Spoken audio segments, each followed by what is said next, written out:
Hello everybody, welcome back to my channel. Your step-by-step of how to become cabin crew 2026 has been created. It is here, she is here, the resources are here, the ebook is here, and the one-to-one confidence coaching is here. So if you've been thinking about becoming cabin crew, this is the video that you need to watch.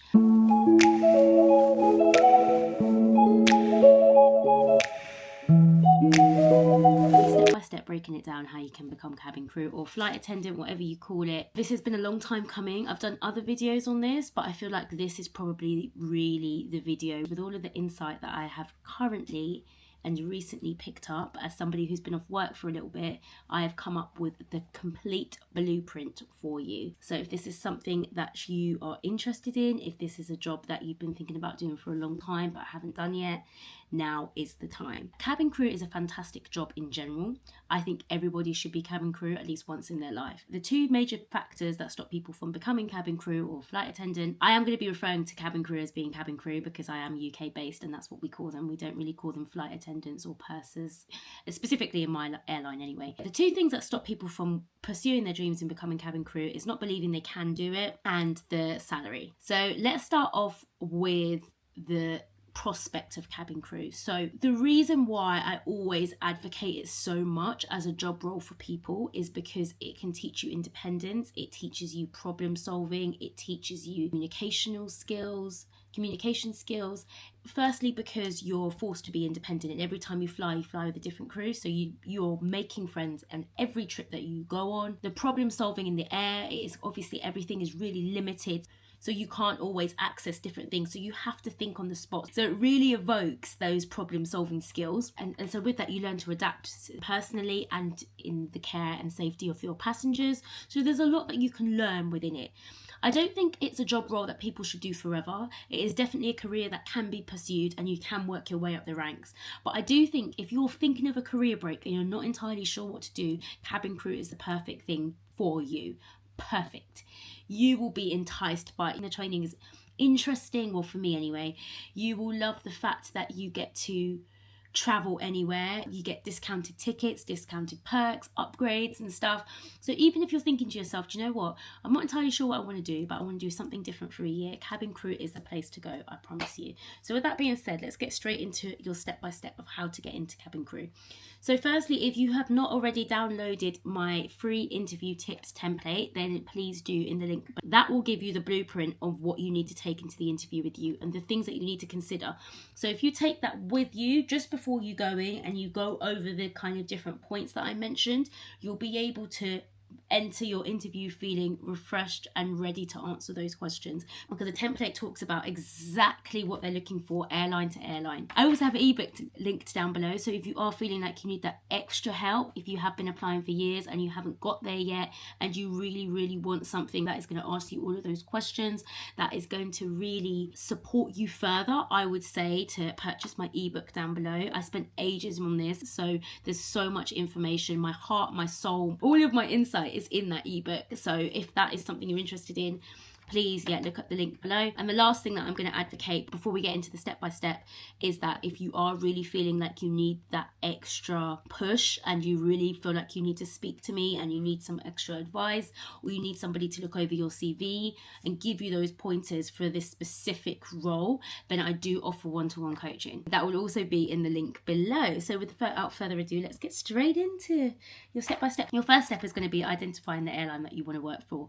So on my trusty notepad here, so the first thing that I've said in quite a few of my videos is learn about the role. A lot of people apply for the role not having a good understanding of what we actually do on board.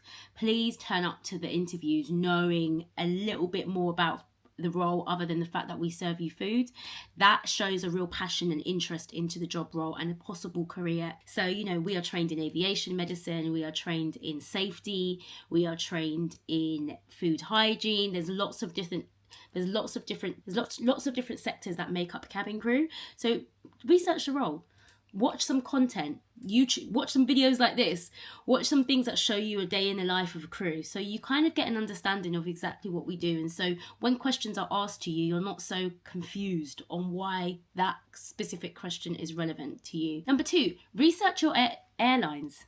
So research the airline that you ideally would like to apply for, but apply for all of them anyway, because you'll always gain experience. It's because no matter which airline you apply for, even if you don't get your first pick and you get your second pick, you can always transfer those skills to another airline. Airlines are always hiring crew who are already crew. So it will be easy for you to transfer from one to the next. It's really not that difficult. A massive percentage of crew that you fly with came from other airlines. So, you know, if you want to work for, say, British Airways, but you get the job at Aer Lingus, take the job before moving on to your next step, because you might have that job for 6 months and I'm ready to apply to, I'm ready to apply for British Airways, I'm ready to move on. Or you might say, do you know what, I love it at Aer Lingus. This is wicked. I'm staying here. I didn't know know much about it, and now I'm just enjoying my entire space. Like, I'm enjoying my entire career. This is where I'm staying.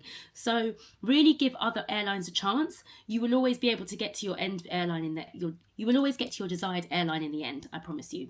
Don't worry. Interview ready. I'm going to have to do a separate video on interview ready. So you always want to dress for the, like they say, dress for the job that you're trying to apply for. We are a uniformed sector of society. So I would always say, turn up to the interview like you're in uniform. Whatever uniform that you want to wear, turn up like you're in uniform. If it was your first day as cabin crew, how would you turn up? What would your makeup be like? What would your earrings be like? How would you show up? You know, it's so important, because then the interviewers can actually see what you look like in that light. It's easy for them to transfer that person into the role. Whereas if you're turning up with like dirty clothes, like non-regulation, non-uniform hairstyles, non-uniform jewellery, then they're less like, I'm not saying that they won't take you, because it absolutely all depends on your confidence and your skills, and your amazing personality will shine through. But sometimes it can be first impressions count. And if it's between two people, they might say, oh, well, you know, this person's got blue hair and that doesn't really align with what our uniform rules are. It could be a tiny thing where they end up just choosing somebody else. Show your passion for customer service. Now, this is kind of obvious, but have your examples. I have so many examples of how I've helped people. Have those at the ready. Memorize them, because the questions that they're going to ask you are going to be very customer service based, but they're also going to relate to a lot of safety. So when they do ask you why you want to be crew, you do need to be able to balance both safety and customer service, and have examples of how you've been able to show both and why you're passionate about both. Think about it, write it down, have them ready. Or, you know, have 5 different examples. I'd say 5 is really good. If they do something like interview speed dating, where they bring multiple different members of the company to speak to different interviewees, then you want to be able to say different things to the same person. You don't want to repeat the same story. You want to be able to say to this person, oh yeah, I helped a lady in Asda doing blah blah blah, and I have experience helping this other person blah blah blah, and I have an experience, so that you get a well-rounded view of the amount of passion you've got for customer service. And when they're discussing you afterwards, they're like, oh yeah, I heard this story from that person, I heard that story. Not the repetition, repeating the same thing. Okay, show your passion. Number 5, group interview. So with your group interview, I know it's very easy in a group interview to think to yourself that you're all sort of opponents and it's like, may the best man win. However, as cabin crew is a team worked job, we work in a team. They need to see examples of you working in a team as opposed to working individually. So you need to let that shine through. If there's somebody that's quite loud, just maybe coerce them into allowing everybody else in the group to speak. Show how you're well-rounded. You can kind of sit back and listen when you need to listen. Show that you can do both. Show that you're interested in the needs of others. Show that you can think about the question or the task at hand with your crew members and passengers involved in that. But yeah, make sure that you're showing that you're thinking about all aspects of the role and all aspects of people around you, because we work in a team. Okay, your confidence. You need to be confident in this. You need to know that if you're somebody that's been applying for years, you deserve to be here, you can do this. It's not as difficult as it comes across, but sometimes our nerves and our anxiety gets the better of us. So just show up in the best possible version of yourself and know that you've done your best regardless of what happens. If you are in a situation where you do not get the job, sometimes airlines do provide feedback and sometimes they don't.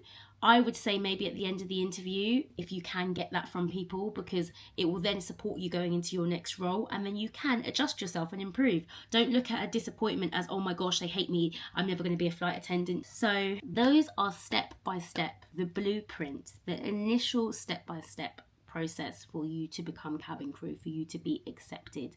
There are so many other tips that I can fit into this blueprint, but I think this is the most basic and like to the point and easy list that you need.